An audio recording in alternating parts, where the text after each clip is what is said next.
Pilipinas, una sa ating mga balita.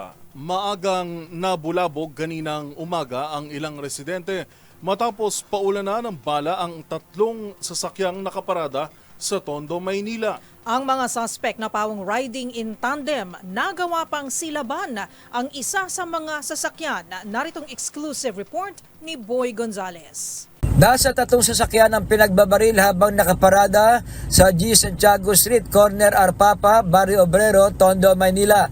Ayon kay Barangay 18 ng Chairman Aladin Cuevas, bandang alas 4:20 ng madaling araw, sa kasagsagan ng buhos ng ulan, nagising ang mga residente nang makarinig ng sunod-sunod na putok ng baril. Bago pinagbabaril ang mga sakyan ay sinilaban ng mga suspect ang isang bagong Honda City. Yun nga sabi, may nasusunog na sakyan.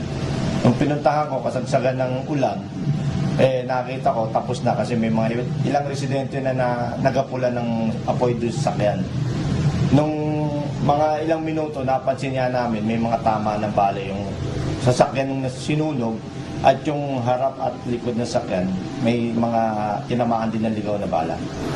Batay sa kuha ng CCTV ng barangay, nasa 4 na suspect na sakay ng 2 motorsiklo ang may gawa ng krimen.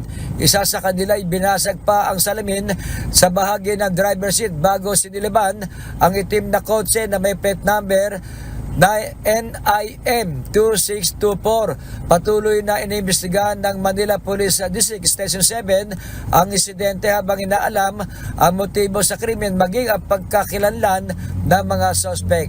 Para sa NBC TV Network News, ito si Boy Gonzales, una sa Pilipinas, una sa Pilipino.